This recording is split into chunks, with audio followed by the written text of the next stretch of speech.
kal khori lo okay alung be min klaba hello alung be min klaba ne kong cha laအခုပဲကျွန်တော်တို့ဝင်လို့ရတာဖြစ်ပါတယ်ဒါပေမဲ့ဆရာတယောက်ကတော့သူကစစ်မေပင်ပေါ်မှာဆိုတော့9မိနစ်လောက်စောင့်ပေးရမှာဖြစ်ပါတယ်အားလုံးကိုဒီကနေ့ပြန်လည်ပြီးတော့ကြိုဆိုလိုက်ပါတယ်ဒီညအစီအစဉ်ကတော့ဒီမှာကျွန်တော်တို့မြင်နေရတဲ့ကူစလိုင်းပန်းလွန်ကျဲနဲ့မတူပီတမဟာမှုကူနိုင်ဂျွန်ကင်ကဒီတော်လှန်ရေးအကြောင်းနဲ့ပတ်သက်ပြီးတော့တုံ့တက်ပေးတော့မှာဖြစ်ပါတယ်အားလုံးကိုဒီကနေ့ကြိုဆိုပါတယ်ဒီကျွန်တော် Facebook ပေါ်မှာတစ်ချက်လောက်ကြည့်ပြီးတော့ okay အကုန်လုံးစီပီမေလို့ထင်ပါတယ်ပထမအဦးဆုံးအနေနဲ့ဒီမှာလာရောက်ပြီးတော့စကားပြောဖို့ရန်အချိန်လာပေးတဲ့ကူစလိုင်းပန်းလွန်ကျဲကူလည်းအထူးပဲကျေးဇူးတင်ရှိပါကြောင်းရှိဦးစွာနဲ့ကျွန်တော်ပြောချက်လိုပါတယ်သူလည်းပဲအချိန်မအားပဲနဲ့ကျွန်တော်တောင်းဆိုထားတဲ့တွေ့ကြောင့်ကျွန်တော်ကိုမငင်းရလို့ပဲကျွန်တော်ကယူဆလိုက်တယ်သူကအချိန်တနာရီအတိုးတွင်းလောက်တော့ပေးနိုင်မယ်လို့သူကပြောထားတာဖြစ်ပါတယ်ဆိုတော့သူကိုအထူးပဲကျေးဇူးတင်ပါတယ်ဒီလိုမျိုးတော်လှန်ရေးကာလမှာတော်လှန်ရေးနဲ့ပတ်သက်ပြီးတော့သူလည်းပဲအင်တာမတက်ကြွအလုပ်ရှာတဲ့သူဖြစ်တဲ့အတွက်ကြောင့်သူအချိန်ရှိတဲ့ဟာလေးကိုဖဲ့ပေးပြီးတော့ကျွန်တော်တို့အတွက်တော်လှန်ရေးအကြောင်းတွေတုံ့တက်ပြီးတော့ပြောပေးတော့မှာဖြစ်ပါတယ်ဆိုတော့ဦးစွာဒီကိုစလိုင်းပန်းလို့ကျဲအနေနဲ့အနည်းငယ်လောက်မိတ်ဆက်ပေးချင်ပါတယ်ကိုဟာကိုမိတ်ဆက်ချင်တယ်လို့ပေါ့နော်မိတ်ဆက်ပေးဖို့ရန်ကျွန်တော်ဖိတ်ခေါ်ချင်ပါတယ်ကျေးဇူးတင်ပါတယ်အားလုံးမင်္ဂလာပါမိတ်ဆက်ဖို့ဆိုတာကအများဖြင့်တော့သိကြမယ်လို့ကျွန်တော်ပြောလင်းပါတယ်ဗျဆိုတော့ခဏကျွန်တော် line ပေါ်မှာလည်းတက်တယ်ဒီအခု like ခါရဲ့page မှာလည်းကျွန်တော်တစ်ခါဝင်ခဲ့ပြီးထိုင်ခဲ့ပြီးဆိုတော့သိကြမှာပါအားလုံးကျေးဇူးတင်ပါတယ်ကျွန်တော်တို့အခုလုပ်နေတာကကလေးကစားနေတာမဟုတ်ဘူးကျွန်တော်တို့လုပ်နေတာကအပျော်တမ်းလုပ်နေတာမဟုတ်ဘူးကျွန်တော်တော်လှန်ရေးဒီနွေဦးတော်လှန်ရေးရဲ့တစ်ဖက်တစ်လမ်းကနေကျွန်တော်တို့တတ်နိုင်တဲ့ဖက်ကနေပါဝင်တဲ့အရာမို့လို့ကျွန်တော်တို့က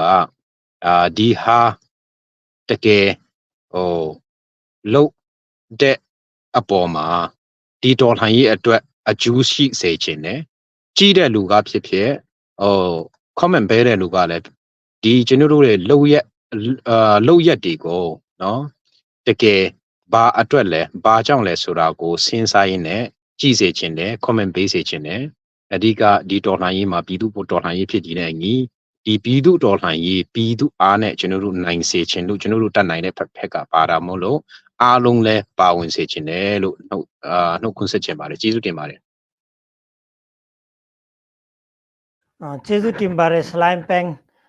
ဆိုတော့အခုကျွန်တော်တို့ CDF မတူပီတမှာမှုကတော့ခဏနေ9မိနစ်လောက်မှသူရောက်ရှိလာမှာဖြစ်ပါတယ်ဆက်ရှိရှနဲ့ပြန်လက်ဆောင်ပေးကြပါဆိုတော့ဦးစွာပထမဦးဆုံးမေခွန်းကတော့တခါတည်းကျွန်တော်တို့မေခွန်းမှာတွားမယ်နော်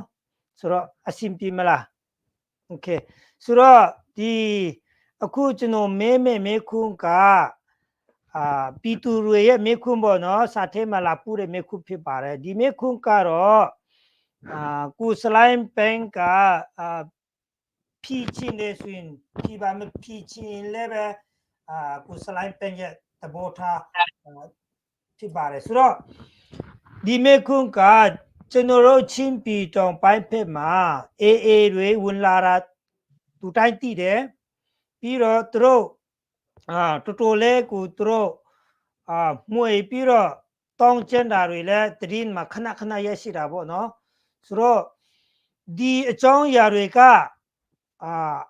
အမှန်ဖြစ်တဲ့တကယ်တရားမမှန်တော့မှ90လောက်တော့အမှန်ဖြစ်တဲ့အတွက်ကြောင့်ဒီဟာကို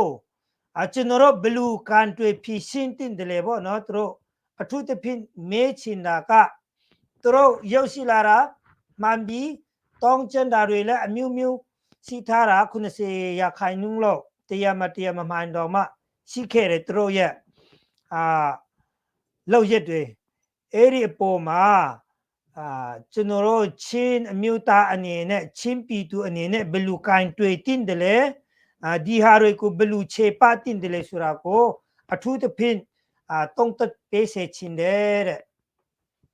ကျေးဇူးတင်ပါတယ်ဟုတ်ကဲ့အခုကျွန်တော်တို့လက်ရှိတော်လှန်ရေးမှာအဓိကကျွန်တော်ချင်းနဲ့ရှမ်းပြည်နယ်မှာရင်ဆိုင်နေရတာကစစ်အာဏာရှင်အမင်းအောင်လှိုင်ရဲ့လက်ကင်တို့စစ်အာဏာရှင်တွေကိုတော်လှန်တာတင်မကပဲနဲ့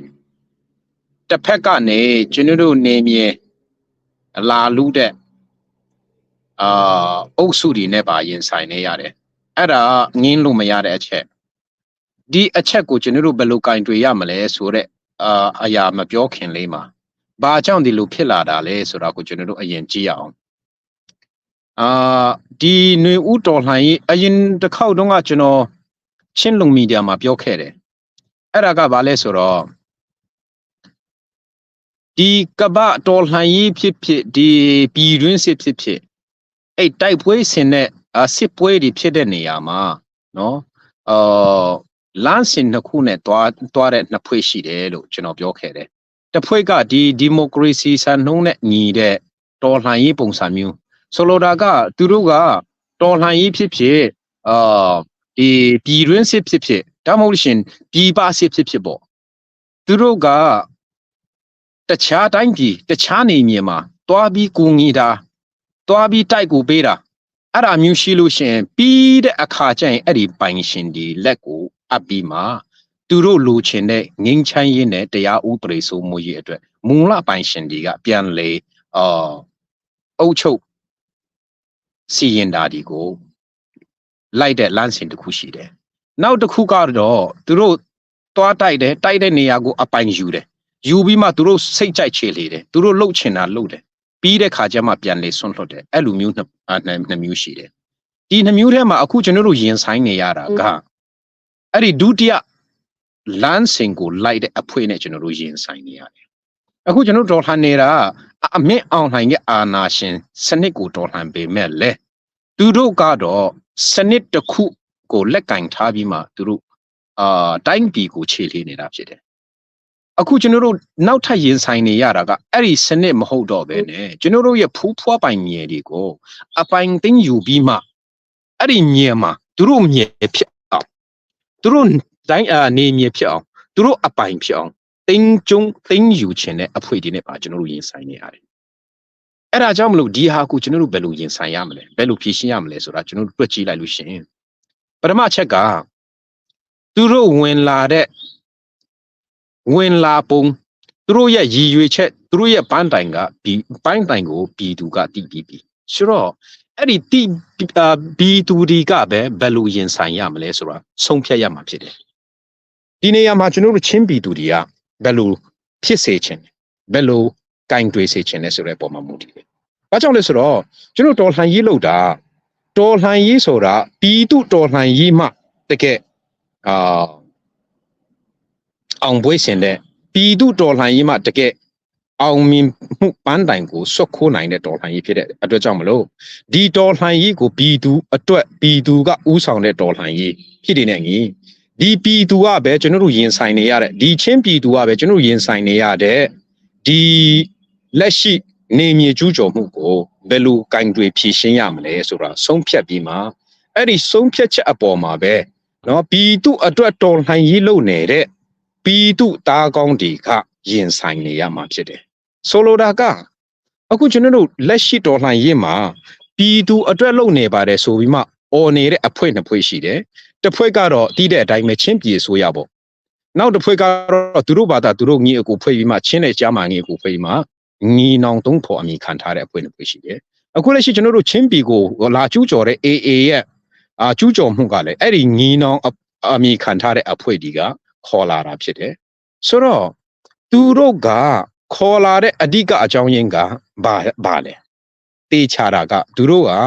တော်လှန်ရေးအမိခံပြီးမှသူတို့အာဏာတည်ဆောက်ခြင်းတာ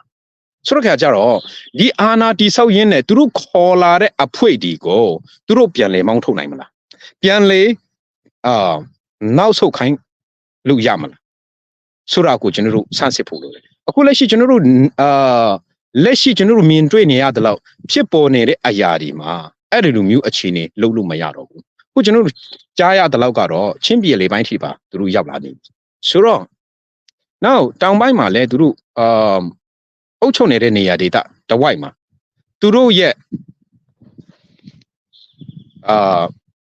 တော်လှန်ရေးအောင်မြင်ရေးအတွက်တင်မကပဲနဲ့နေမြေပိုင်ဆိုးရေးအတွက်ပါသူတို့လုပ်နေပြီဆိုတော့အဓိကကျွန်တော်တို့ပြည်သူတွေကဒီဟာကိုကောင်းကောင်းဖြေရှင်းရတော့မှာပြည်သူဆိုတဲ့နေရာမှာပြည်သူကထပြီးမှလုပ်လို့မရတဲ့အရာတွေတပုံကြီးရှိတယ်ဆိုတော့ကျွန်တော်ပြောသလိုပြည်သူအတွက်တော်လှန်လက်နက်ကင်နေတဲ့တော်လှန်ရေးတပ်ဖွဲ့တွေကပဲပြည်သူအတွက်လုပ်ပေးရမှာအဲ့ဒါကြောင့်မလို့အဓိကဘယ်လိုရင်ဆိုင်ရမလဲဆိုတာပြည်သူကပဲဆုံးဖြတ်ရမှာဒါကြောင့်မလို့ပြည်သူကဒီဟာမဖြစ်စေချင်လို့ရှင်ပြည်သူအတွက်လုပ်နေတဲ့ပြည်သူတော်လှန်ရေးတပ်ဖွဲ့ကိုထောက်ခံပေးပါဒါမှပဲအဲ့ဒီတော်လှန်ရေးတပ်ဖွဲ့တွေကကျွန်တော်တို့တိုင်းပြည်ကိုလာလူတဲ့ကျွန်တော်တို့နေမြေကိုလာလူတဲ့ဒီဒုတိယရန်သူဒါမှမဟုတ်ရှင်ကျူးကျော်ရန်သူတွေကိုပြည်သူအတွက်ရင်ဆိုင်ရမှာဖြစ်တယ်ဒီမှာကျွန်တော်နည်းနည်းထပ်ပြီးပြောချင်တာကဒီလိုအခြေအနေမျိုးမှာကျွန်တော်တို့တိုင်းပြည်တော်လှန်ရေးကြီးလိုက်လို့ရှင်အခုဒီလိုမျိုးလုပ်နေတာကတေချာပြောလို့ရတာမြောက်ပိုင်းညီနောင်တပ်ဖွဲ့တွေအေကလည်းမြောက်ပိုင်းညီနောင်တပ်ဖွဲ့ဝင်ဖြစ်နေတဲ့အခါကျတော့သူတို့ရဲ့လမ်းစဉ်ကတပုံစံလေးဖြစ်နေတယ်ဒါပေမဲ့ကျွန်တော်တို့တခု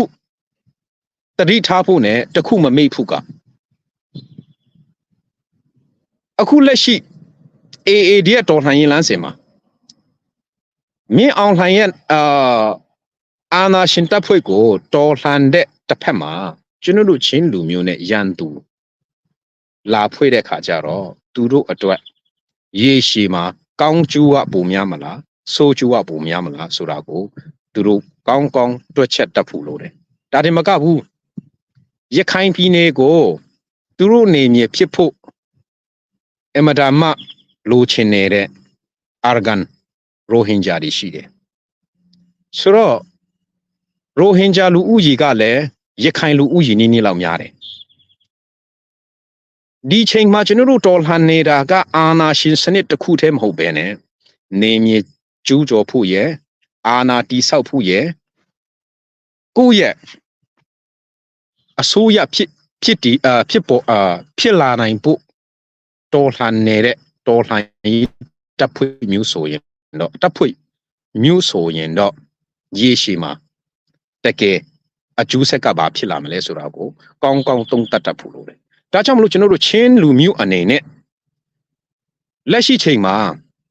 အာနာရှင်စနစ်အမြင့်ပြတ်ချိန်မှုဖို့တော်လှန်နေတဲ့အချိန်မှာတစ်ဖက်ကဒီလူမျိုးနေမြေကျူးကျော်ရန်ဆလာတာကြုံတွေ့နေရတဲ့ခါကျတော့လက်ရှိချိန်မှာတချို့ပြည်သူတွေကစိုးရင်စိတ်တွေလည်းရှိကောင်းရှိနိုင်တယ်ဒါပေမဲ့ဆောနာကျွန်တော်ပြောသလို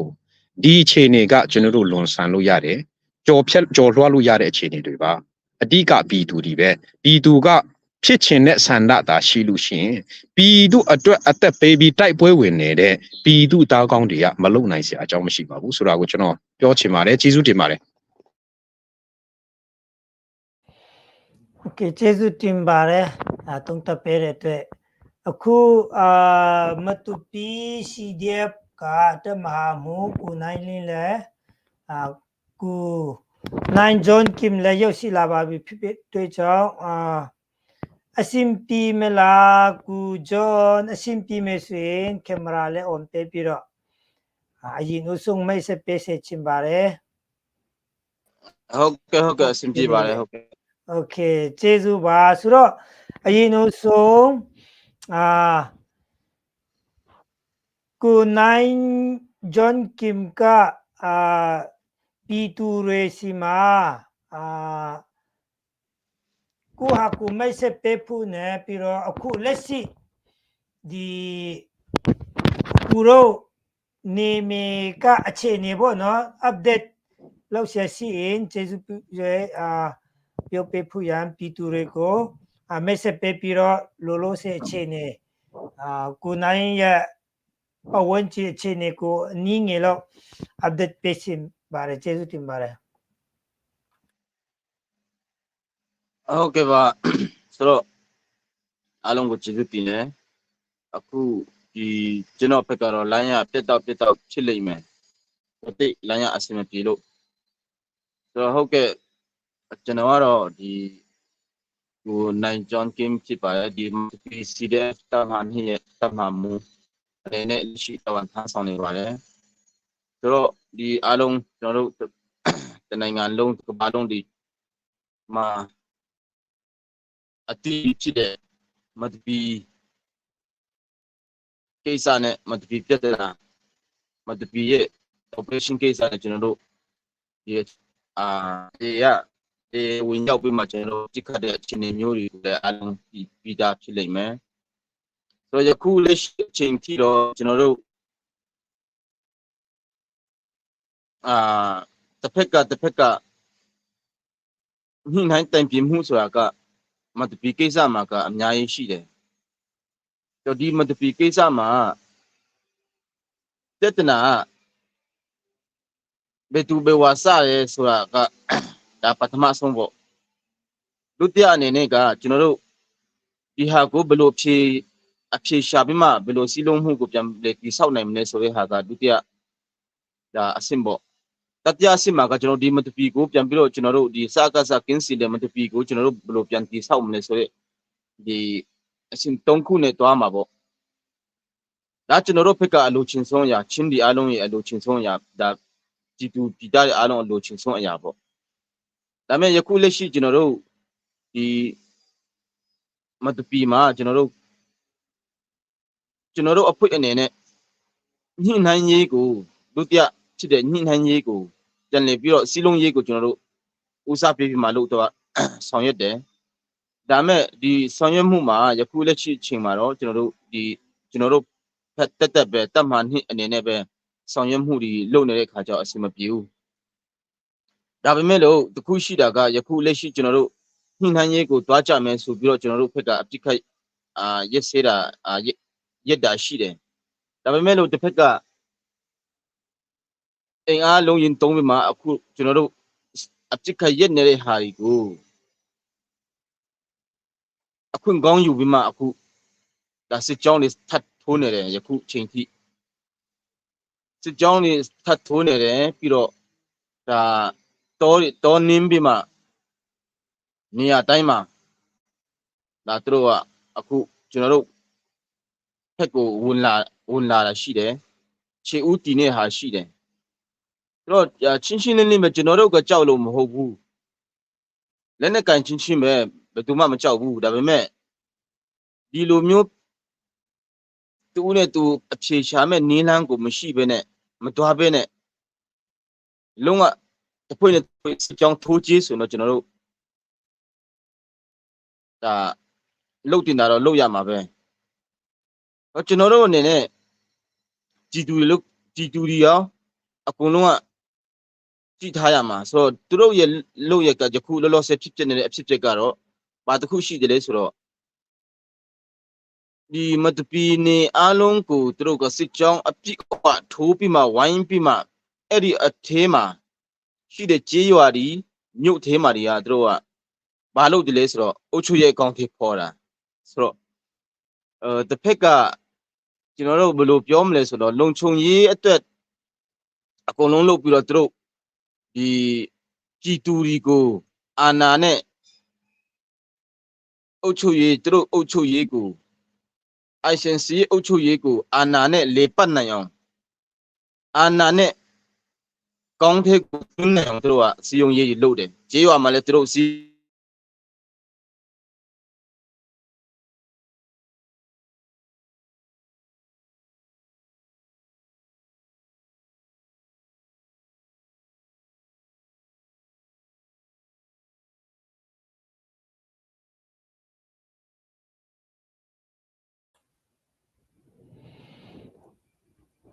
ตรเพกะขณะไลน์เจ็ดเดใช้ซีพีโรนี่เลติขัดใจยาว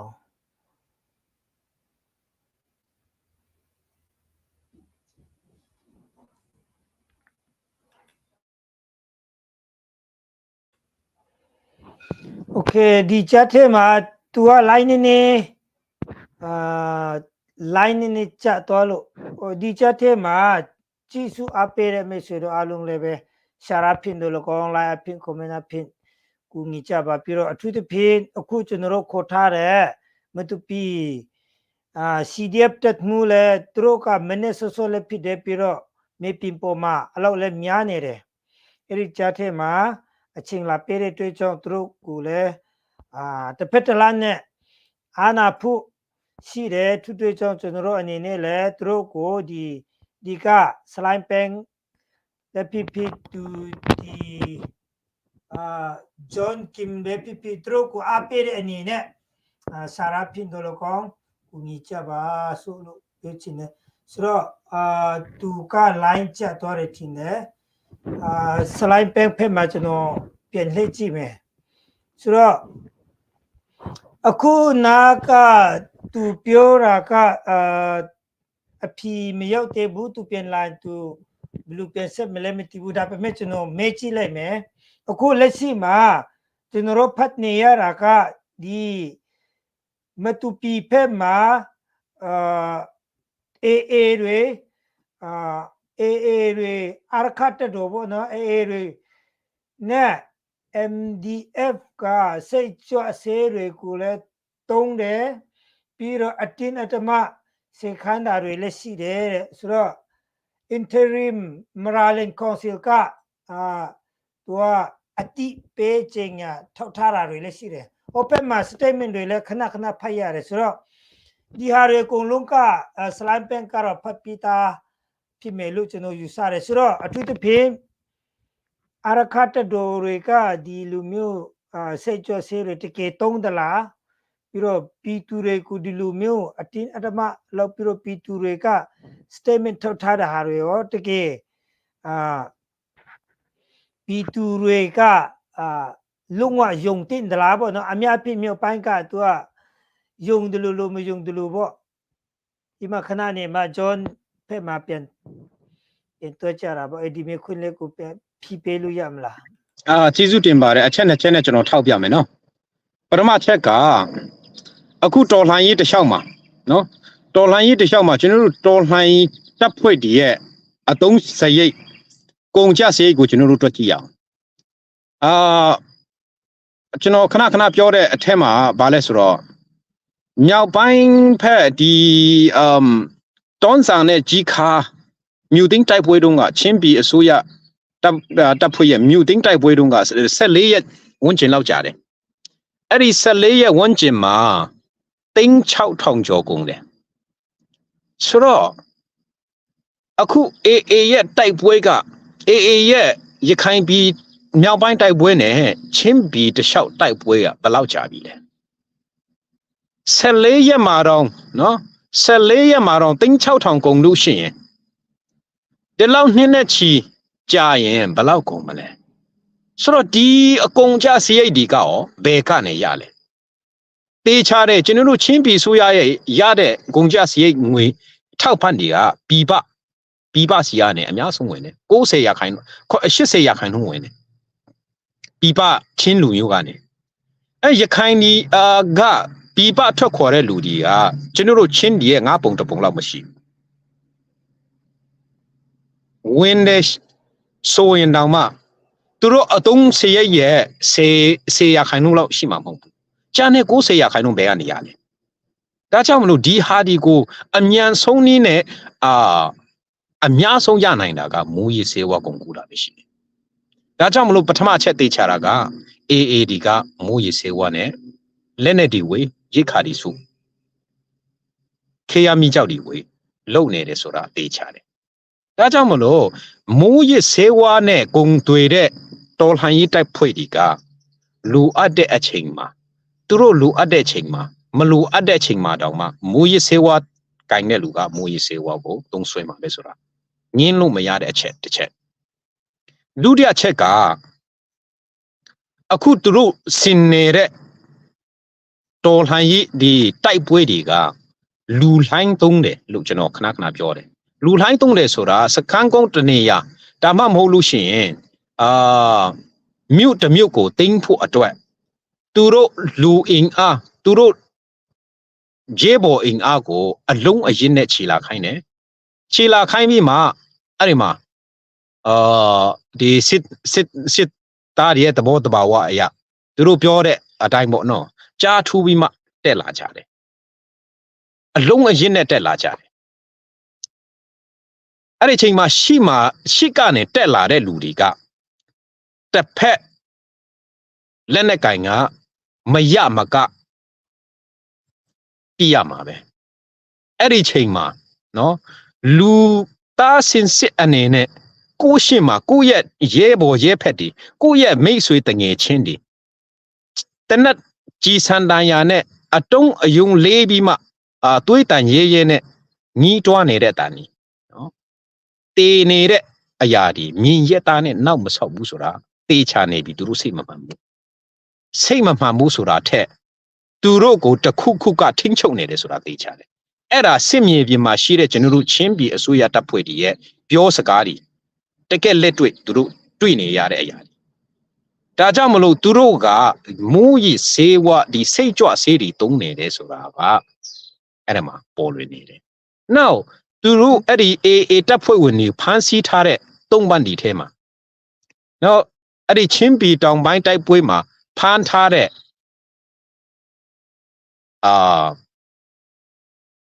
ညီအချင်းညီနောင်အမိခံထားတဲ့အဖွေတည်းရဲ့လူတွေထက်ပြောပြချက်အရသူတို့တကယ်ပဲအဲ့ဒီမူးယစ်ဆေးဝါးသူတို့သုံးဆွဲနေတယ်စိတ်ကြွဆေးတွေသုံးဆွဲနေတယ်ဆိုတာသူတို့ကဝန်ခံထားတာရှိတယ်ဒါကြောင့်မလို့သူတို့ကဝန်ခံထားပြီးမှတော့သူတို့ကသုံးပြီးမှတော့ဒီမူးယစ်ဆေးဝါးဖြန့်ဖြိုးဖို့နဲ့သူတို့ရှိတဲ့နေရာမှာမူးယစ်ဆေးဝါးရှိဖို့ကတော့တရားမှာ99%တော့တင်ချနေပြီဒါကြောင့်မလို့ဒီပလက်ဝနယ်မှာဖြစ်သူတို့မြင်းတပ်နယ်ကံပလက်နယ်မှာသူတို့အခြေချတဲ့နေရာတိုင်းမှာဒီမတူပီမြို့နယ်ရဲ့ဒီလိုင်လင်းပြည်မှာရောပေါ့သူတို့ရှိရင်အဲ့ဒီမူးယစ်ဆေးဝါးရှိကိုရှိရမယ်ဒါကြောင့်မလို့သူတို့ကဒီချင်းပြည်တောင်ပိုင်းထင်းချုပ်ဖို့အတွက်ပါဒီမူးယစ်ဆေးဝါးကုံသွေရေးနဲ့သူတို့လက်နဲ့ခေရမီကြောက်ဒီနော်ဝေယူစုဆောင်ဖို့အတွက်နေရတော်ကောင်းတဲ့ရခိုင်ပြည်နယ်ထက်အမတမလုံခြုံတဲ့နေရာဖြစ်တဲ့အတွက်ကြောင့်မလို့ဒီချင်းပြည်တောင်ပိုင်းကိုမူးယစ်ဆေးဝါးထုတ်လုပ်ဖို့ရအဲ့ဒီမူးယစ်ဆေးဝါးဖြန့်ဖြိုးဖို့ရဒီဖြန့်ဖြိုးတဲ့ငွေကြေးငွေမင်းဒီနဲ့လက်နဲ့ရိတ်ခါခေရမီကြောက်တွေစုဆောင်ဖို့သူတို့စီစဉ်နေတာဆိုတာနော်ဘလို့မှငင်းလို့မရတဲ့အချက်ဖြစ်နေပါတယ်လို့ဟုတ်ကျေးဇူးတင်ပါတယ်โอเคတစ်ဆက်ထဲမှာပဲဟိုဥစ္စာရောဒီသူတို့မြေဩဇာပေါ့မြေဩဇာ fertilizer ကိုလည်းသူတို့တေးလာတယ်အဲ့ဒါကိုသူတို့ဘာလို့ဖို့ရဆိုတာတွေရှိတယ်အဲ့ဒါကိုဘလူးမင်းလဲတစ်ချက်လို့အဲ့ဒါလေးရှင်းပြပေးနိုင်မှာဆိုတော့ဆလူရက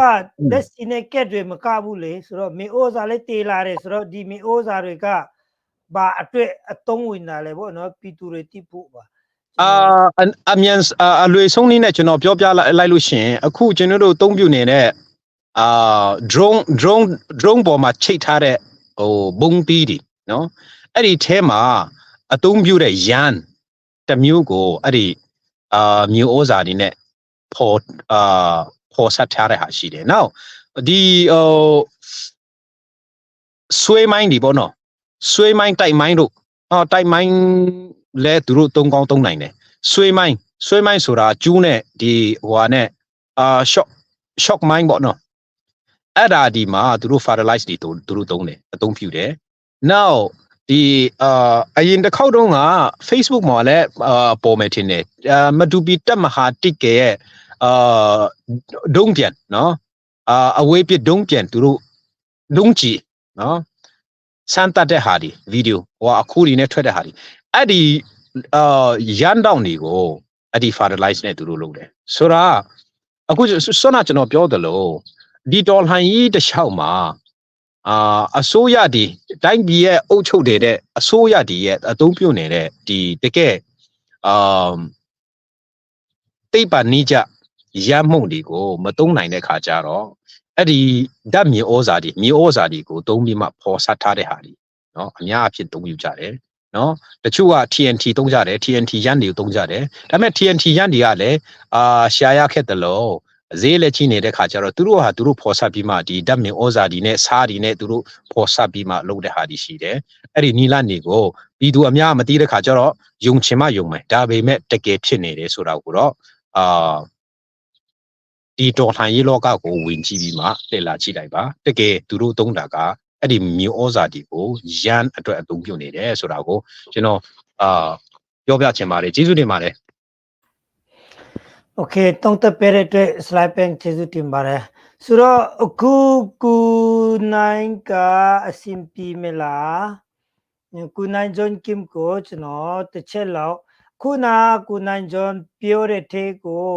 တစ်ဆက်တည်းဆက်ပေးပြီးတော့ကျွန်တော်ဒီအားနဲ့မေခွန်းတစ်ချက်ထပ်ပေးချင်ပါတယ်အဲ့ဒီမေခွန်းကပါလဲဆိုရင်အခုဒီကူနိုင်က data ခံဆိုတဲ့ခါကျတော့ကျွန်တော်တို့ဒီဘက်ကဒီတောင်ပိုင်းရဲ့အခြေအနေကိုမသိတဲ့ခါကျတော့ပြည်သူတွေကတောင်းဆိုတာကပါလဲဆိုရင်မတူပီတမဟာတိကဘေဖွဲ့တမဟာနိကဘေဖွဲ့ပေါ့နော်အဓိကအဖြစ်ဒီကူနိုင်တို့ရဲ့ data ကဘယ်သူက CC အဖွဲ့မှာပါဝင်တယ်လဲဘယ်သူကAA နဲ့ပူးပေါင်းပြီးတော့သူတို့ဘာတွေလုပ်တယ်လဲဆိုတာကိုကူနိုင်တုံးတက်ပေးနိုင်တယ်လို့သူတို့အထူးတောင်းဆိုချင်တာကဒီ CC နဲ့ AA နဲ့ပေါင်းတဲ့အဖွဲ့နဲ့ AA တွေရဲ့လောက်ရက်ဒီလူမျိုး AA လို့ကျွန်တော်တို့ပြောတဲ့အခါမှာလူမျိုးကိုတွတ်တိုက်တာမဟုတ်ဘူးတခြားလူမျိုးကကုပီမှာလာပြီးတော့တောင်းကျမ်းနေတဲ့တက်သားတွေအကြောင်းကိုကျွန်တော်တို့ဆူလူချင်းဖြစ်ပါတယ်လူမျိုးအကြောင်းကိုပေါက်ခတ်တာတော့ရန်စားတာတော့မဟုတ်ဘဲနဲ့ကျွန်တော်တို့နိုင်ငံထဲကိုဝင်ရောက်ပြီးတော့တောင်းကျမ်းနေတဲ့လက်နက်ကိုင် AA တက်ဖွဲ့ထဲကလက်နက်ကိုင်တချို့အကြောင်းကိုကျွန်တော်တို့ပြောချင်းဖြစ်ပါတယ်သူတို့ကြောင့်ကူနိုင်တီးတယ်လို့ဒီ data ရဲ့အခြေအနေတီးတယ်လို့အားလုံးကိုတစ်စက်တည်းမှာပဲတုံးတက်ပေးနိုင်တယ်လို့တုံးတက်ပေးစေချင်တယ်ပထမအဆုံးအနေနဲ့ကျေးဇူးတင်ပါတယ်ဟုတ်ကဲ့ပါဆိုတော့ခုနကျွန်တော်မြေပြင်ရဲ့အခြေအနေကိုလည်းနည်းနည်းပြောပြတယ်လို့ဒီအခင်းချင်းကိုလည်းပြန်ပြီးတော့ဒါပြောပြချင်တယ်ပေါ့ဆိုတော့ယခုလောလောဆယ်အခြေအနေမှာတော့ဒီကကြေးရွာတိုင်းမြို့တိုင်းကိုအကုန်လုံးဝိုင်းပြီးမှဒီအထဲမှာကြေးရွာတွေမှာမြို့တွေမှာအုပ်ချုပ်ရေးအတင်းအဓမ္မဖော်ဆောင်နေတဲ့ဒါတမဟာတိကနေပြီးတော့အုပ်ချုပ်ရေးအတင်းအဓမ္မဖော်ဆောင်နေတယ်လုံးနေဒီသူတို့ကဒီလိုမှဒီနော်မတပီရဲ့ပြည်သူ90ခိုင်နှုန်းကပြောမယ်နော်90 900ခိုင်နှုန်းကကွန်ဆိုထောက်ခံတဲ့ဒါလူကြီးဖြစ်တယ်ဆိုဒီလိုမျိုးတာတုံးချုံရဲ့လုပ်ပြီးမှအပ်ဇာနဲ့ဒီဟာကိုဝန်ခံဒီဟာကိုထောက်ခံတော့ကြည့်တယ်ပေးမယ်ဆိုတဲ့ပုံစံမလုပ်ရင်တော့သူတို့ကဒီအုပ်ချုပ်ရေးတော့မခွေလို့ရမှာဆိုဒီဟာကိုအခုသူတို့တုံးနေတယ်ကြည့်တုံးနေတယ်မြေပြင်မှာဆိုတော့ပတ်လေအကုန်လုံးကိုဒီဝိုင်းခိုင်းပြီးမှအဲ့ဒီအထင်းသူတို့ကအုပ်ချုပ်ရေးပေါ်ဆောင်နေတယ်ဒါလို့ဆိုဒီကိုလည်းကျွန်တော်ကစားလဲကျွန်တော်ထုတ်ထားကျွန်တော်ရဲ့စဉ်းစားမိတာပေါ့ကျွန်တော်ဒီသူကကိုရဲ့တက်ဖြစ်တဲ့ဟာကိုဘာဖြစ်လို့ဒီတယောက်ရဲ့ကျွန်တော်တို့ဒီတူလည်းလူနဲ့ဒီတူလူချင်းတဲ့အရာတွေကကျွန်တော်တို့လူနဲ့လက်စွာဆန္ဒဖော်ထုတ်တဲ့လူလက်စွာရွေးချယ်နိုင်ငံဒီနိုင်ငံကြီးမှာဒီအတင်းအဓမ္မဆိုတဲ့ဟာဒီအုပ်ချုပ်မှရမယ်ဆိုတဲ့ဟာဒီကျွန်တော်လူချင်းလို့ဒီဟာတွေကကျွန်တော်တို့အဲ့လိုမျိုးဒီအချင်းကို အရင်ကစခါစားတုံးနဲ့ကျင်းကိုအမှပြန်ပြီးတော့ဒါတုံးတယ်လို့ကျွန်တော်တို့ဒါဆိုဒီကတော့ကျွန်တော်တို့မတူပီမှာယခုအခုကျွန်တော်တရင်6ရှိတယ်ဒီတရင်ကိုကျွန်တော်ကတင်းခုရှိတယ်ဆိုတဲ့ဟာကျွန်တော်တို့တင်းကိုလူပြီးရင်လည်းကျွန်တော်တို့ကခွေတာကျွန်တော်နည်းနည်းထူးဆန်းတာထူးခြားတာတခုရှိတယ်ဘာမတူပီမှာကျွန်တော်တရင်ကိုလူရင်နဲ့ခွေတာမဟုတ်ဘူးတောင်ကျောနဲ့တွားဥပမာ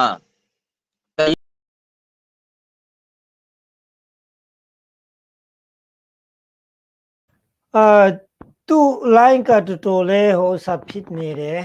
ဆိုတော့သူပြန်တက် line ပြန်တက်လာမှာပေါ့နော်ဆိုတော့ခဏနေသူကိုစောင့်ရင်းနဲ့ slide ပန်းဖက်ကိုပဲကျွန်တော်တို့တော့ရမှာဖြစ်ပါတယ်ဒီတိုင်းစောင့်ရင်လည်းအစီမပြေပြီးတော့သူတို့ဖက်မှာတော့ internet line ကတော်တော်လေးအခက်အခဲရှိတယ်သူတို့ကြောင့်အလုံးတေခံပေးဖို့ရန်တောင်းဆိုချင်ပါတယ်ဒီမှာမေခွန်းတစ်ခုက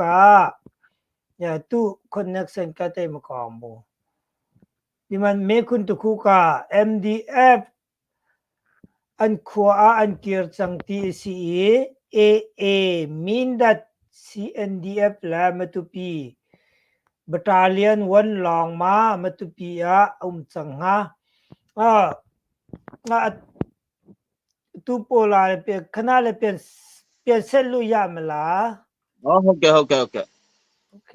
တရင်တိကိုကျွန်တော်တို့မင်းတပ်လမ်းဖက်ကိုတရင်တိတာဝန်ယူထားတယ်ဟာခလမ်းကိုတော့တရင်ဟစ်ကဟာခလန်ဖက်ကဒီတောင်ကျောကိုတရင်ဟစ်ဖက်ကတောင်ယူထားတယ်ပြီးတော့လေဝလမ်းဖက်ကိုတရင်3တရင်လေးကတော့ဒီတန်ထောင်လမ်းမတပီနဲ့တန်ထောင်လမ်းဆိုတော့ဒီတရင်5ကဒီမတပီနဲ့လဲလန်းပီလမ်းဆိုပြီးတော့ကျွန်တော်တို့ဒီအဲ့လိုကျွန်တော်တို့ဒါတရင်ကိုဖွင့်စည်းခဲ့တယ်ဆိုတော့အခုတရင်6ကျွန်တော်တို့ပြန်ပြီးတော့ဒီအိုက်ဒါဖက်ကိုပြန်ပြီးတော့အဲ့ဒီမင်းတပ်လမ်းဖက်မှာဒါပြန်ပြီးတော့ကနေတရင်6ပြန်ပြီးတော့ကျွန်တော်ဖွင့်စည်းဒါရှိတယ်ဆိုတော့တရင်6ခုပေါ့အဓိကကျွန်တော်တို့လူဦးရေနဲ့တွားမယ်ဆိုတော့ဒီအများကြီးတရင်မှာကဟိုတခါတလေတချို့တရင်မှာဆိုတော့တရင်ဟင်းစာ3ရင်းစာလောက်ဖွင့်လို့ရမယ်အင်အားရှိတယ်တချို့တရင်မှာဆိုတော့ဒါတ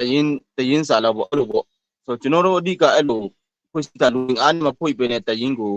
ဒါတောင်ကျောလိုက်နဲ့ဖွင့်ထားတော့ဒါလူငါးဟာတိုင်ဟာရှိတယ်ညတဲ့ဟာရှိတယ်နေတဲ့တရင်ရှိတယ်ပေါ့တော့အဲ့ဒီမှာတို့ဒီတောက်လျှောက်အတူတူဌာနချုပ်ဆိုပြီးတော့ကျွန်တော်တို့ထားပြီးမှအတူတူကဒီတရင်ငိုင်းကိုလက်သေးလာမနေ့ကဒီနောက်ဆုံးတတိယချင်းညလာခါမှာတော့စီးတဲ့မြင်လာခါမှာတော့ကျွန်တော်တို့နည်းနည်းချင်းပြည်နယ်ရဲ့နိုင်ငံရဲ့အခင်းချင်းလေးနည်းနည်းလာတဲ့ခါကျတော့ကျွန်တော်တို့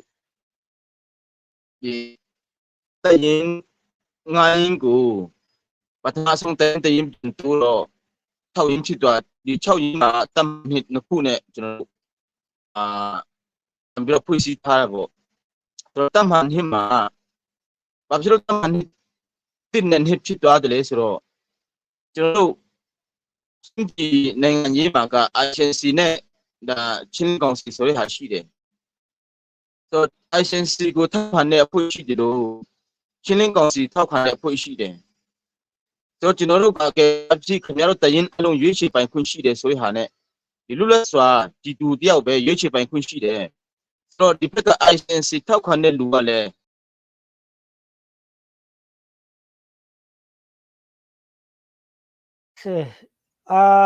ဆရာပန်း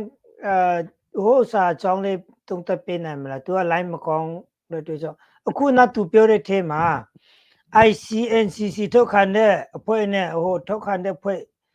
လူသူပြောထားတာအမှန်ဆိုရင်ကျွန်တော်တို့အမြတ်တီတာပေါ့နော်အမြတ်တီတာက CC နဲ့ CB နဲ့ AA ပေါ့ဆိုတော့ ICNCC မှာတော့ဂျန်နေတာဖွဲ့ရရှိတယ်လားလို့ဆိုရင်တော်လည်းဖွဲ့များတော့မှာဖြစ်တဲ့အတွက်ကြောင့်ဒီဟာလေးကို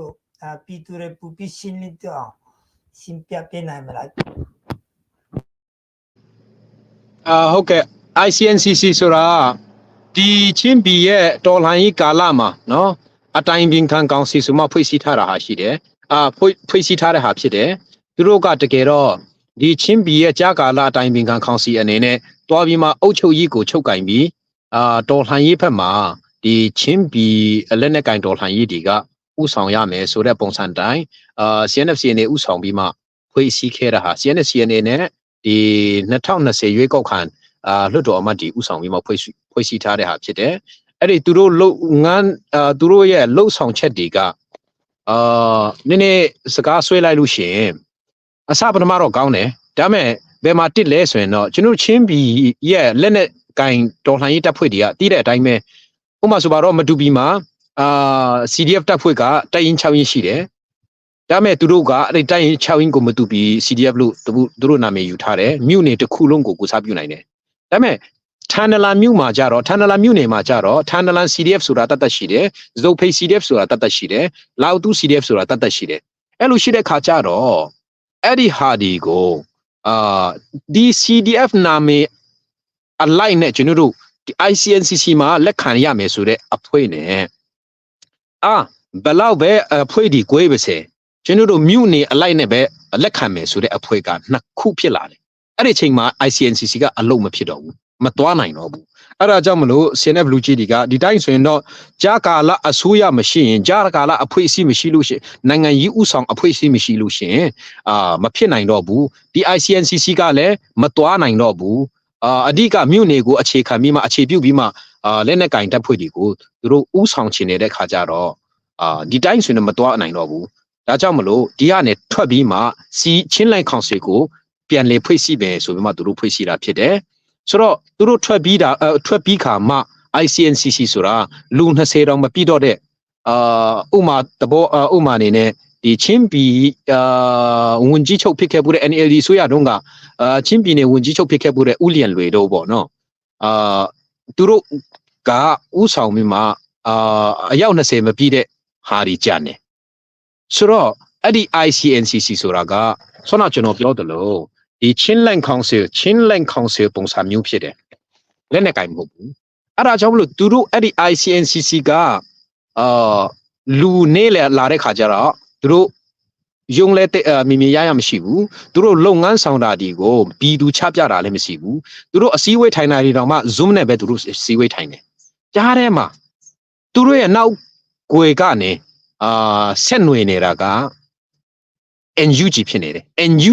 NUG ရဲ့ mandate အနေနဲ့သူတို့ mandate ပေးတဲ့ဟာနဲ့ပဲသူတို့သွားနေတယ်ဆိုတော့အခုနဆောနာကိုနိုင်ဂျန်ကင်ပြောတယ်လို့သူပြောတာကျွန်တော်နားလေရတယ်လို့ဆိုရင်တော့တော်တော်လေးအခြေအနေဆိုးတဲ့သဘောရှိတယ်။ဘာကြောင့်လဲဆိုတော့အဲ့ဒီ ICNCC ကပဲအခုလက်ရှိချင်းငီနောင်ဒီကိုနောက်ကနေကျူးကင်ထားပြီးမှသူတို့သွားနေတဲ့သွားနေတယ်ဆိုတဲ့ပုံစံသွားနေတယ်တနည်းပြောလိုက်လို့ရှင်အဲ့ဒီ ICNCC ကပဲ AAD ကိုခေါ်ပြီးမှချင်းပြည်ကိုခြေလေခြင်းတဲ့သဘောရှိနေတယ်အရင်ကကျွန်တော်တို့တီးခဲ့တာဒီက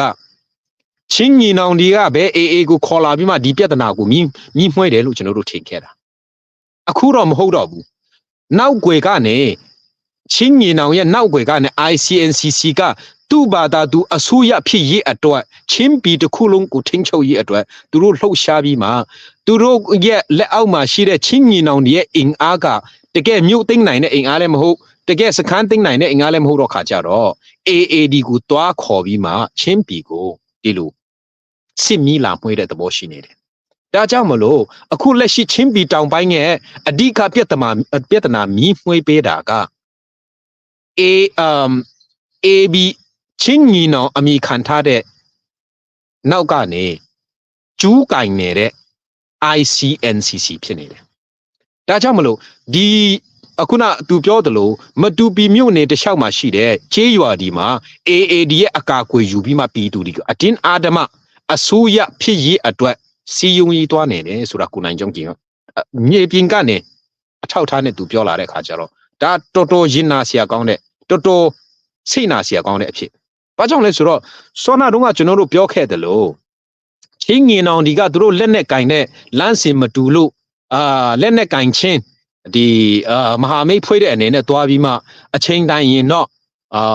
ဒီအကူငီတောင်းတဲ့ဟာဒီဖြီကောင်းဖြီနိုင်တယ်လို့ကျွန်တော်တို့စဉ်းစားလို့ရတယ်အခုတော့အဲ့လိုမဟုတ်တော့ဘဲနဲ့ သူတို့နောက်ွယ်ကနေနိုင်ငံရေးအရာကျူးကင်ထားတဲ့ ICNCC ကအဲ့ဒီကျွန်တော်တို့တိုင်းတပါလူမျိုးချလက်နဲ့ကင်ကြီးခေါ်လာပြီးမှကျွန်တော်တို့အနေမြေကိုလာပြီးစိုးမိုးခိုင်းတယ်လာပြီးပြဿနာညီမွေးခိုင်းတယ်မိုးရဆေးဝါးတွေလဲဆောနာကျွန်တော်ပြောခဲ့တယ်လို့ထုတ်လို့ဖြန့်ဖြူးခိုင်းနေတယ်ဆိုတော့တကယ်ချင်းပြည်နယ်ကိုရောင်းစားတာ AB ချင်းညီနောင်နေဒီမကတော့ပဲနဲ့အဲ့ဒီနိုင်ငံရေးတမားတွေဖြစ်တဲ့ ICNCC ဖြစ်နေတယ်ဆိုတာကိုနိုင်ကျွန်းကြီးနဲ့ပြောစကားအရပေါ်လွင်နေပြီဒါကြောင့်မလို့နောက်ဖြစ်လာမဲ့အရာဒီမှာ ICNCC မှာလဲနောက်ဖြစ်လာတဲ့မဲ့ချင်းပြည်အရေးမှာ ICNCC လဲလုံးဝမလွတ်ကင်းမှုဆိုတာပေါ်လွင်နေပြီကျေးဇူးတင်ပါတယ်တုံတပေရတဲ့ကျေးဇူးတင်ပါတယ်အခုကိုနိုင်လေးဖက်မှာတစ်ချက်သေးမှာပဲပြန်လေလှည့်ကြည့်အောင်သူကပြောလိုက်ပေါ်လိုက်ဆိုတော့တုံတပေတာလဲဒီကဂျတ်ထဲမတူလို့အဆင်ပြေတယ်ဆိုတော့ကိုနိုင်လင်းကအဆင်ပြေမယ်ဆိုရင်ပြန်လေတုံတပေစေချင်တယ်ပြီးတော့လူတယောက်ကမဲတယ်စိတ်ပူပေးတဲ့အတွက်ဖြစ်မှာပါရုပ်မပူဘဲနဲ့ကောင်းမလားလို့သူကစိတ်ပူပေးတာပေါ့နော်ဟုတ်တယ် line နဲ့နေရင်ဒီရုပ်မပေါ်ဘဲနဲ့ line ပဲတုံးအတန်ပဲတုံးလိုက်လို့ရှင်တော့ပူပြီးဆွဲအားကောင်းတယ်ကိုနိုင်ကျွန်းကင်တွေ့ပေါ့နော်ဟုတ်ကဲ့ဟုတ်လာဒီပမူအနေဒီကျွန်တော်ပြောသလိုကျွန်တော်ပြန်ပြောပါမယ်ဆိုတော့တမန်ဟိုလာပုံကဒီစင်ချင်းတို့ချင်မှာပြပါတယ်တမန်တိကိုဒီတိုင်းငါကအရှိကိုလည်းဒါပေမဲ့တော့တမန်တိနဲ့ဒီမှာတမန်တိကဒီအဖွင့်မှာပါဘူးဆိုရင်ဒီချင်းကိုသူတို့ပေးတော့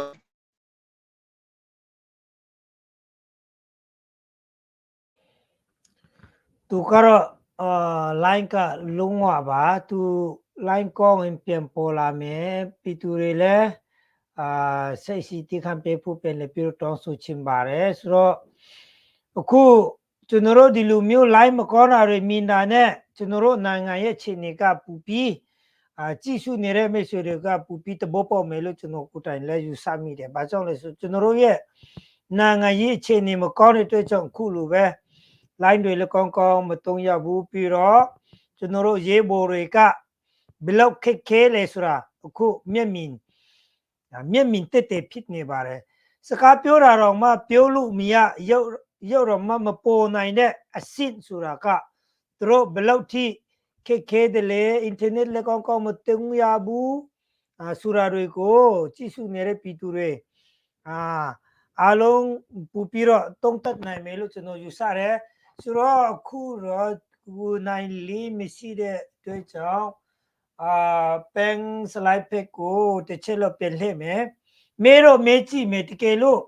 ပန်ကဖြီလို့မကောင်းဘူးဆိုရင်လည်း skip လုပ်ပေးလို့ရတယ်နော်ဆိုလိုတာကဒီမနေ့ညလည်းကျွန်တော်တို့CNA ဖက်ကပူဆိုလိုမန်ကိုခေါ်ရဲသူကအလောက်မအားလို့ကောင်းကောင်းမေးခွန်းမမေးလိုက်ရကြံတဲ့လက်ကြံတဲ့ခုတန်းဖက်ကိုကျွန်တော်လှည့်ကြည့်ရသူလည်းဘယ်လိုတုံးတက်ပေးမလဲလက်ခံမလားတော့မကြည့်ဘူးဆိုတော့အခုမေးခွန်းကတော်တော်လေးခက်တယ်နော်ကြားထဲမှာအခုဒီ USA မှာကျွန်တော်တို့ချင်းပြည်အတွက်အကုန်လုံးကပါဝင်တယ်ဆိုပြီးတော့အလူဒနာတွေပေါ့နော်အတင်းတော့အဖြစ်တော့လကောကူတာအဖြစ်တော့လကောအမျိုးကနေလောက်ကြတယ်အဲ့ဒီထဲမှာတခု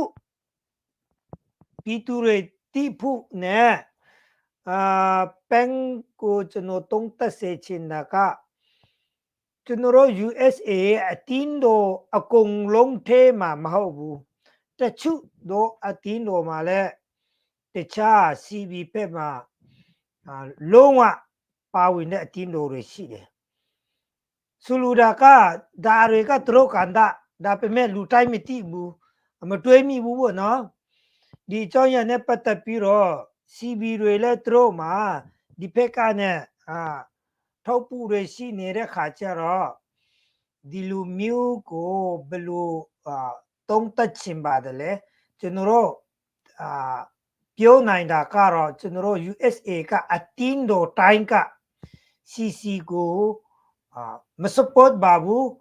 မပူပါဘူးဆိုတာတိပေမဲ့လုံးဝ CB ဖက်မှာပူတဲ့အတင်းတော်တွေလည်းရှိနေတဲ့ဆိုတာလူတွေကသတိမထားမိတဲ့အရာတွေဖြစ်တယ်အဲ့ဒါကိုဘယ်လိုတုံးတက်မိပါတယ်လေတုံးတက်လို့ရရင်တော့တုံးတက်ပေးစီချင်ပါတယ်ဟုတ်ကဲ့တော်လှန်ရေးဆိုတာသူတို့ရဲ့ခံယူချက်နဲ့ယူဆချက်အတိုင်းတွားနေကြတဲ့ခါတွားနေတဲ့ခါကျတော့စီညီနောင်ဒီကိုထောက်ပံ့နေကြတယ်ဆိုတာဖြစ်ကောင်းဖြစ်နိုင်ပါတယ်။ဘာကြောင့်လဲဆိုတော့အဲ့ဒီညီနောင်ရဲ့အခြေခံကိုကျွန်တော်တို့ကြည့်လိုက်လို့ရှင်ဆိုပါတော့ဖလားမြို့နယ်မှာနော်CNDF CNO ရှိတယ်ဇာဟောက်sorry ဇာငက်ရှိတယ်အဖွမ်းကိုရှိတယ်ဆိုတော့ US မှာ CNDF ကိုထောက်ခံတဲ့အတင်းတော်တွေတပုံကြီးရှိပါတယ်US မှာဖလားမြို့နယ်ကနေလာတဲ့ချင်းနာမည်ခံထားတဲ့အတင်းတော်တွေတပုံကြီးရှိတယ်အဲ့ဒီထဲမှာသူတို့ဒီစီညီနောင်တွေကိုထောက်ပံ့နေတယ်ဆိုတာမှန်ပါတယ်သူနည်း၎င်းပဲကျွန်တော်တို့ဒီတော်လှန်ရေးကာလနှစ်ပေါင်း30ကျော်ချင်းမြို့သားတော်လှန်ရေးတလျှောက်ရောဒီຫນွေဥတော်လှန်ရေးပေါက်ဖွာလာတဲ့အခါပေါက်ဖွာလာပြီးတဲ့နောက်ပိုင်းမှာရောကျွန်တော်တို့ချင်းတော်လှန်ရေးကိုတကယ်ထောက်ပံ့နေတယ်တကယ်နောက်ကနေပံ့ပိုးနေတယ်ဆိုတာကအစကတည်းကဒီနေ့ဒီချိန်ထိအဓိကဟာခါထန်ဒလန်မြို့နယ်ဟာခါမြို့နယ်ထန်ဒလန်မြို့နယ်သားတွေပဲရှိနေတယ်ကျန်တဲ့မြို့နယ်ကမြို့နယ်စုတွေကတယောက်စနှစ်ယောက်စပဲတခါတလေပါကြတယ်ကျွန်တော်2010နောက်ပိုင်းဒီချင်းအမျိုးသားတော်လှန်ရေးထောက်ခံဖို့ရန်ပုံငွေစုဆောင်းတဲ့အခါမှာပါလာတဲ့အချိန်ကနေစပြီးတော့ဒီနေ့ဒီချိန်ခါထိခါလေကြရင်သူတို့ကချင်းတော်လှန်ရေးကိုလုံးဝစိတ်ထဲမထားဘူးပါဝင်ဖို့လဲသူတို့လုံးဝငင်းဆိုင်ခဲ့ကြတယ်ဒါပေမဲ့ဒီ2021နောက်ပိုင်းမှာပဲသူတို့ကဒီသူတို့ရွာသူရွာသားတွေရောသူတို့ရဲ့ဒီမျိုးနွေစုတွေတောင်ကျောအလိုက်တော်လှန်ရေးမှာပါလာတဲ့အခါကျမှပဲသူတို့ဆွေမျိုးမျက်နှာထောက်ဒါလေးဒီလဲပါကောင်းပါနိုင်တယ်နောက်ဒီຫນွေဥတော်လှန်ရေးရဲ့အိုင်းကြောင်လဲပါနိုင်တယ်ပါလာကြတယ်ဒါပေမဲ့ပါလာကြပေမဲ့လဲသူတို့အဓိကထောက်ပံ့နေက local နော် local ဒီ data ကကိုကြီးမှာပဲပါတဲ့လူတွေများတယ်ဆိုတော့ဒီအတင်းတော်အနေနဲ့ပါတဲ့အဖွဲ့တွေကလည်းအဲ့ဒီအတိုင်းသွားနေကြတယ်ကြားထဲမှာမှ CB တွေထောက်ပံ့နေတယ်ဆိုတာကျွန်တော်သိရတဲ့လောက်ပေါ့နော်ကျွန်တော်သိရတဲ့လောက်ကတော့ဖြစ်ထောက်ပံ့နေကြတယ်ဆိုရင်တော့ဒီဖလားမြို့နေကနေ CNO CNF ထောက်ခံနေတဲ့အတင်းတော်တွေကဒီ CB အမိခံမိမှသူတို့ထောက်ပံ့မယ်နောက်တိမြို့နေကဇုံမီဒီ PDF ဇုံလန်ဒီကိုထောက်ခံနေတဲ့အတင်းတော်တွေကသူတို့ထောက်ခံမယ်ဒါဒီမကဘူးဆိုတော့ဒီ CJDC ခက်တုံးက ZRA ဆိုတာဒီ CNDF နဲ့ PDF ဇုံလန်ဒီကတောင်မှအကြမ်းဖက်အဖွဲ့အစည်းဆိုပြီးမှသူတို့တတ်မှတ်ပြီးသားအဖွဲ့အဲ့ဒီ ZRA ကိုလည်းထောက်ခံနေတဲ့အဖွဲ့ကြီးရှိပါတယ်အဲ့ဒါသူတို့ကဏ္ဍနဲ့သူတို့ပေါ့နော်ဒါကြောင့်မလို့ကျွန်တော်ပြောချင်တာကဒီဟာကတော့ကျွန်တော်တို့အတင်းအာဓမ္မမထောက်ခံပါနဲ့မလုပ်ပါနဲ့မင်းတို့ထောက်ခံတာမှားတယ်ဆိုတဲ့ဟာထက်သူတို့ထောက်ခံနေတဲ့ပံ့ပိုးနေတဲ့ထောက်ပံ့နေတဲ့အရာဒီကတကယ်ရောချင်းလူမျိုးအတွက်ကောင်းကျိုးပေးသလားတကယ်ရောချင်းပြည်တီဆောက်ရေးအတွက်ချင်းပြည်ကာကွယ်ရေးအတွက်အကျိုးရှိသလားဆိုတာကိုသုံးသပ်စေချင်တယ်ဆိုပါတော့အခုကျွန်တော်တို့ဒေတာကာကွယ်ရေးတစ်ခုဖြစ်တဲ့အဖွဲ့အစည်းတစ်ခုကိုအတင်းတော်တပားကနေထောက်ပံ့နေဆိုပါတော့အဲ့ဒီဒေတာကာကွယ်ရေးတစ်ခုကဒေတာကာကွယ်ရေးအဖွဲ့တစ်ဖွဲ့က ချင်းပြည်တော်လှန်ရေးအတွက်တကယ်သူတို့လုံနေသလားဒါမှမဟုတ်ရှိသူတို့မျိုးနွေစုသူတို့တောင်ကျောအတွက်လုံနေသလားဆိုတာကိုကျွန်တော်တို့သုံးသပ်တတ်ဖို့လိုတယ်သူတို့တောင်ကျောအတွက်သူတို့မျိုးနွေစုအတွက်တာလုံတယ်ဆိုရင်တော့အဲ့ဒါချင်းအမျိုးသားတော်လှန်ရေးမဟုတ်ဘူးမျိုးနွေစုတော်လှန်ရေးတာဖြစ်တယ်မျိုးနွေစုတော်လှန်ရေးဆိုတာသူတို့မျိုးနွေစုအကျိုးရှိရေးနဲ့သူတို့မျိုးနွေစုလုံချုံနဲ့နေနိုင်ရင်ပြီးရောကျန်တဲ့ဟာတို့ကိုယူမဆိုင်ဘူးဆိုတဲ့ပုံစံတိုင်းနဲ့ဖြစ်နေတယ်အဲ့ဒါဒီကိုထောက်ပံ့နေတဲ့အတင်းတော်ရှိလို့ရှင်တော့ပြန်လေပြီးမှအဲ့ဒီအတင်းတော်ကပဲတုံးတတ်ဖို့လိုတယ်တော်လှန်ရေးလုပ်နေတာဆိုတာမျိုးနွေစုတွေအတွက်လုပ်နေတာမဟုတ်ဘူးနော်ဒေတာအတွက်လုပ်နေတာမဟုတ်ဘူးအခုကျွန်တော်တို့တော်လှန်နေတာကအာနာရှင်စနစ်ကိုတော်လှန်နေတဲ့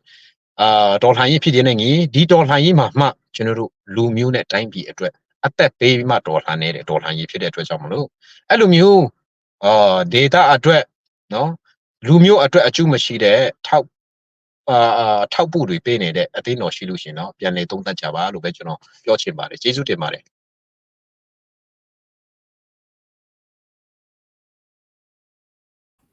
ကျေးဇူးတင်တယ်တုံးသက်ပေးတဲ့တွေ့ကြောင့်ဆိုတော့အခုနာဒီနိုင်ဂျွန်ကင်ကမူရန်ရွာတဲ့ line ကတိတ်မကောင်းဘူးအာနာတဲ့သူပြန်ထိုင်းပြီးတော့တစ်ခေါက်ပြန်ဝင်မြပြီးတော့အခုတုံးသက်ပေးတဲ့စလိုင်းပင်းလဲသူကအချိန်မရဘူးကျွန်တော်တို့အချိန်ကအများကြီးမရှိတော့ပါဘူးဒါပေမဲ့ရှိတဲ့အချိန်လေးမှာအနည်းငယ်လဲပြင်လေပြီးတော့ထိုင်ကြည့်မယ်နောက်စင်းဖက်မှာတော့ရအောင်ဒီကူဂျွန်ကင်ကတခေါက်လောက်ပြန်ဝင်နိုင်မလားလို့သူလည်းစိတ်မကောင်းဘူးဖြစ်နေတယ်မူးလည်းရမ်းရွာတယ်လိုက်မကောင်းလို့သူလည်းပြောစရာအများကြီးရှိတယ်အထူးသဖြင့်သူကဒေတာခံဆိုတော့သူရဲ့အတန်တွေကိုလည်းကျွန်တော်နားထောင်ချင်တယ်ဆိုတော့နည်းနည်းလောက်ဟိုစာကိုနိုင်ကင်ကိုတစ်ချက်လောက်ဆောင်မယ်ပြီးတော့โอเคဆိုတော့နောက်ဆုံးဖက်ကစလိုင်းပန်ကဒီကျွန်တော်ချင်းပီမြို့ပိုင်းလို့ပြောရမလားအိုတူတို့ထန်တလန်တို့အများအဖြစ်အချမ်းဖြင်း new update တွေအပေးစကားတွေရှိမလားတချို့တို့သူတွေကတရင်ဖတ်ဖို့အချိန်မရဘူးပြီးတော့ social media လည်းတိတ်မသုံးဘူးဒီလိုမျိုးတယောက်စနေယောက်စပြောတဲ့ဟာကိုပဲသူတို့အကူပြီးတော့နေတဲ့ခါကျတော့အများဖြစ်ကိုစလိုက်ပန်တီdeလောက်ကျွန်တော်ဟာခါနဲ့ထန်တလန်အကြားတွေဖြစ်ပြတဲ့အကြောင်းတွေ new update တွေရှိရင် sharing လုပ်ပေးဖို့ခေါ်ချင်နေပြီးတော့ RFA က CC နဲ့ SAC အနိကပေါင်းတယ်လို့မတူပြီးအဖွဲ့ကပြောတယ်တဲ့အဲ့ဒါနောက်ဆုံးမေးခွန်းလည်းဖြစ်တယ် RFA က SAC နဲ့ CC ပေါင်းတယ်လို့သူတို့မတူပြီးဖွဲ့ကပြောထားတာရှိမှတင်တယ်ခုနလေးမှတက်လာတာဟုတ်ကဲ့ RFA ရဲ့သတင်းထောက်တယောက်ကအဲ့ဒီချင်းငင်အောင်တပ်ဖွဲ့ကိုနော်မြက်ကန်းဘယ်လိုပြောမလဲ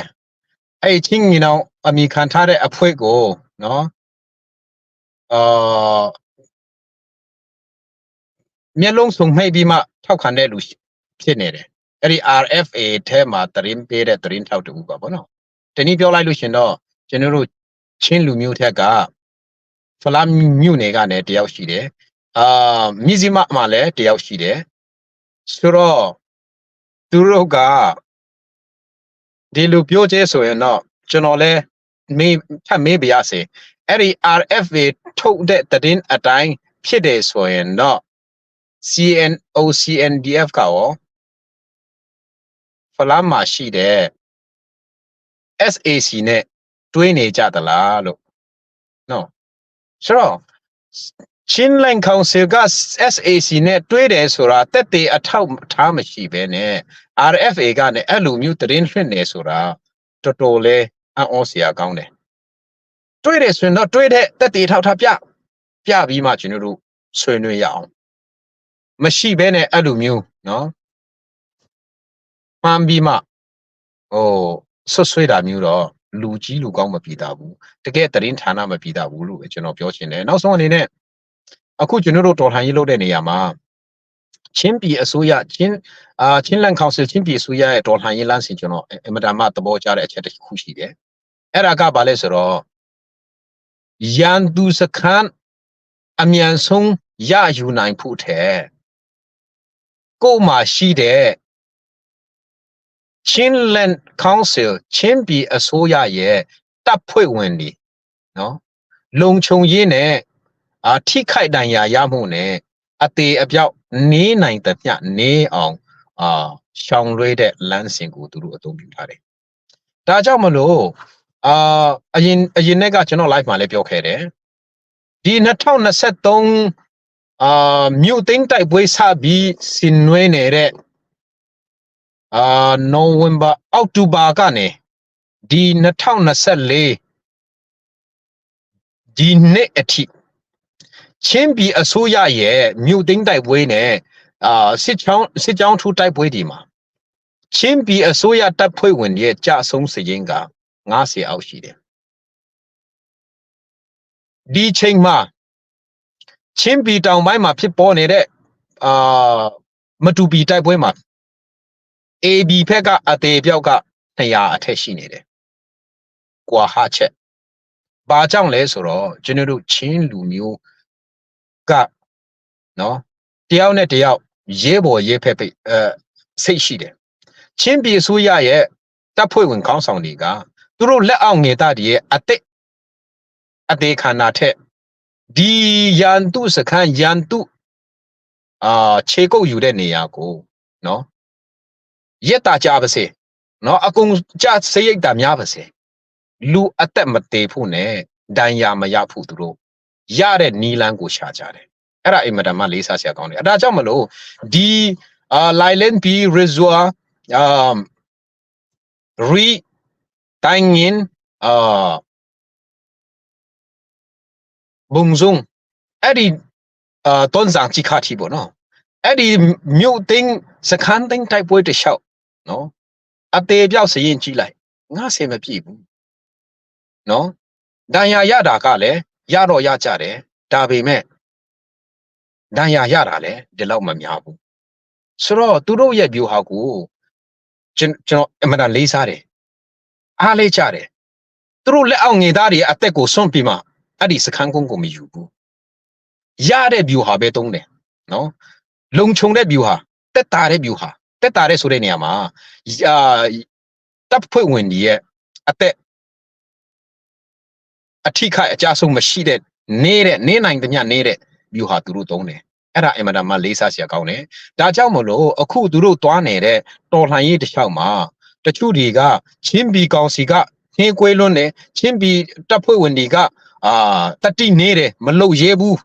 မလုံနိုင်ဘူးသူတို့ကအင်အားမကောင်းဘူးပါညာခွေးကသူတို့ဝေဖန်တာရှိတယ်ဒါပေမဲ့တကယ်တမ်းတွက်ချက်ကြည့်လိုက်လို့ရှင်တော့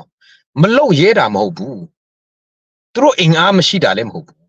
တပ်ဖွဲ့ဝင်ဒီအသက်မသေးအောင်နဲ့အနေဆုံးထိခိုက်ဒဏ်ရာရမှုရှောင်ကွင်းနိုင်အောင်ရှောင်ရှားနိုင်အောင်သူတို့အလုံးချုံဆုံးနီးပြူဟာကိုသူတို့သုံးလို့ပဲဒါကြောင့်မလို့အခုနောက်ဆုံးဒီချန်နလာနဲ့ဟာခါနော်စခန်းကုန်း9နေရစခန်းကုန်း9ခုတင်းတဲ့တိုက်ပွဲမှာနော်ရက်တပတ်ကြော်ကြတယ်အသေးပြောက်စရင်ကတီးတဲ့အတိုင်းပဲနော်30အောက်ပဲရှိတယ်ဒဏ်ရာရကတော့20ဝန်းကျင်လောက်ရှိတယ်ဒါပေမဲ့အဲ့ဒီဒဏ်ရာကလည်းဒီအဓိကရန်သူတွေရဲ့လက်နဲ့ကြီးကြောင်ရန်သူတွေရဲ့မိုင်းကြောင်ခံရတာဖြစ်တယ်ကြံတဲ့ရန်သူရဲ့ကြီးစာနဲ့ထိခိုက်ဒဏ်ရာဒီလောက်မရှိဘူးဒါကိုကြည့်ချင်းအပြင်ချင်းပြည်အစိုးရတပ်ဖွဲ့ဝင်တွေကလူအသက်တစ်ချောင်းကိုဘယ်လောက်တန်ဖိုးထားလဲကျွန်တော်ရန်သူကိုနိုင်ချင်တာပေါ့ဒါပေမဲ့အဓိကကကိုဖက်ငေသားတွေရဲ့အသက်အန္တရာယ်နဲ့ထိခိုက်ဒဏ်ရာရမှုကြဆုံးမှုကိုနေနိုင်သမျှနေအောင်ရှောင်နိုင်သမျှရှောင်လို့ရအောင်သူတို့စီစဉ်တာကိုအင်မတန်မှလေးစားစရာကောင်းတယ်ဒါကြောင့်မလို့ပြည်သူများအနေနဲ့သူတို့ရဲ့စီးရီးပြိုဟာသူတို့ရဲ့လှုပ်ရှားမှုတွေကိုစိတ်စီရှည်နဲ့တီးခံပြီးမှကျွန်တော်တို့လိုက်ကြရအောင်ဒါမှပဲကျွန်တော်တို့ချစ်တော်ညီအကိုများရှေ့တန်းမှာရှိနေတဲ့ကျွန်တော်တို့ရဲဘော်များရဲမင်းများ နောင်တစ်ချိန်အောင်ပွဲခံတဲ့တနေ့ကြရင်ကျွန်တော်တို့ပျော်ရွှင်စွာနဲ့လက်ဆွေးနှုတ်ဆက်လို့ရမယ်ဒါမှပဲကျွန်တော်တို့ရဲ့သူတို့ဆင်ပေးတဲ့အောင်ပွဲကိုကျွန်တော်တို့အတူတကွဆင်နွှဲအဲ့ဒီအောင်ပွဲကိုကျွန်တော်တို့ဆင်နွှဲလို့ရမယ်ဆိုတာကိုကျွန်တော်မှားချင်ပါတယ်အခုလက်ရှိချိန်မှာဌာနလန်နဲ့ဟာခါချာကအကုန်လုံးရှင်းခါနေပြီရှင်းပြီလို့ပြောလို့ရတယ်လူတောင်မှပြောလို့ရတယ်နောက်ဌာနလန်မြို့မှာရှိတဲ့ဒီဒုတိယသမ္မတဦးဟန်နရီဗန်တီယူရဲ့အိမ်လဲရန်သူကဆွန့်လွှတ်လိုက်ပြီ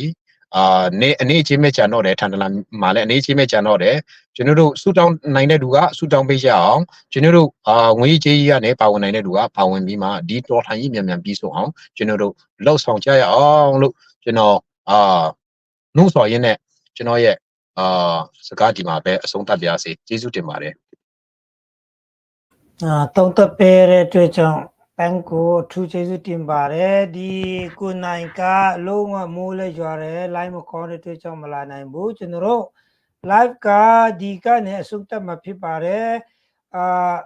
အားပေးတဲ့မိတ်ဆွေအားလုံးကိုအထူးပဲကျေးဇူးတင်ပါတယ်တုံးတပေတဲ့ပန်းကိုလည်းအထူးပဲကျေးဇူးတင်တယ်နောက်မှာလည်းကျွန်တော်တို့တက်နိုင်တယ်လို့ကျွန်တော်တို့ချင်းပီတိုလိုင်းရေးအတွက်ပါဝင်ဖို့ရန်ပြန်လည်ပြီးတော့တိုက်တွန်းလို့ဆိုချင်ပါတယ်ပြီးတော့အခုလူမျိုးကျွန်တော်တို့လောက်ဒါကကူတက်နိုင်တဲ့ဖက်ကနဲ့ပါဝင်ချင်းဖြစ်ပါတယ်ဒီလိုမျိုးပြောပေးစုပေးနိုင်တဲ့လူကိုကျွန်တော်တို့ခေါ်ပေးတာလည်းပဲပြည်သူတွေကဒီတော်လှန်ရေးကိုအထက်တန်ဖို့ပြန်လည်ပြီးတော့ပူပြီးတော့ပါဝင်နိုင်ဖို့ကျွန်တော်တို့လောက်ချင်းဖြစ်ပါတယ်ကျွမ်းကျင်လို့ကစားချင်လို့ဒါတွေမဟုတ်ပါဘူးလုံးဝအချင်းပေးပြီးတော့ဒီတော်လှန်ရေးကိုနီလာပေါင်းစုံနဲ့ကျွန်တော်တို့ပါဝင်ချဖြစ်ပါတယ်နောက်ဆုံးအနေနဲ့အမှားစကားလေးပြောရှာရှိမလားဒီအေနဲ့မတူပီနဲ့ချင်းပီနဲ့အဲ့ဒါကိုခြုံငုံပြီးတော့ဘန်ကပဲအဆုံးသတ်ပေးဖို့ရန်ပြည်သူတွေကိုအမှားစကားလေးပြောပေးဖို့ရန်နောက်ဆုံးခေါ်ချင်ပါတယ်ကျေးဇူးတင်ပါတယ်ဟုတ်ကဲ့ချင်းပြည်သူအတွက်ဆိုရင်တော့ချင်းနေရဲ့အတွက်ဆိုရင်တော့ချင်းပြည်သူကပဲအဓိကကြပါတယ်နော်AAD ကလည်း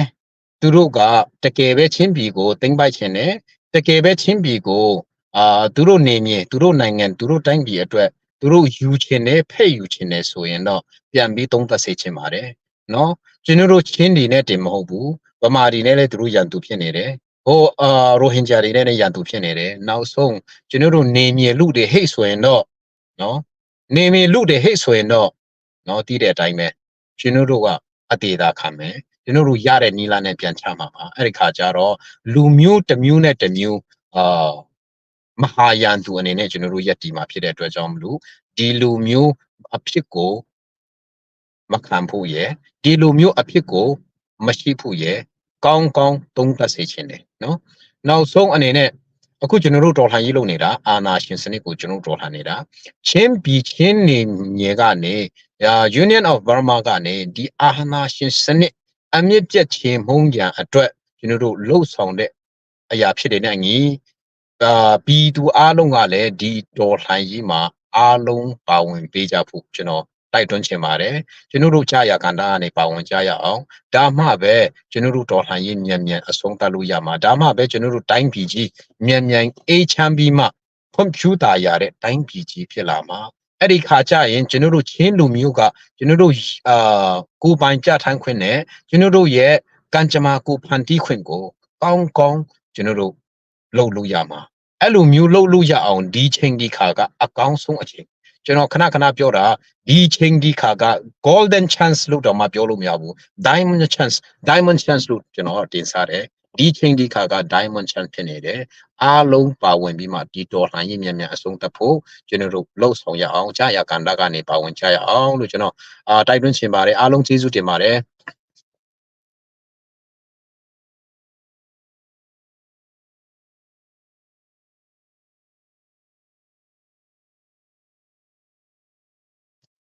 နော်တော့အတန်ပြောက်နေတယ်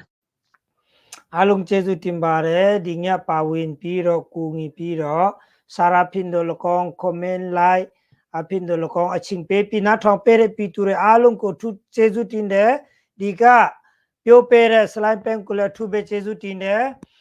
กูนายก็รอตัวก็ไลน์เลยมากองบูมูเลยจอร์ตัวช่องมาป่าวินนายดอกบูตัว messenger กันเนี่ย voice เนี่ยเลยตัว message ปูเปท่าเลยสายปูเปท่าเลย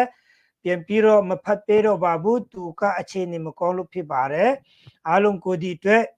tu kutai le tong pan chin bare de chino kutai le tong pan bare da roi ka chino ro ye lau nan swan me phit de twe chong alung le na le me lu chino yu sa de athu ti phit peng si de twe chong akulung ko cover pe de twe chong jesu tin bare lo so ro alung good luck ba nau ma pyen le sung twe che ya ong thank you for watching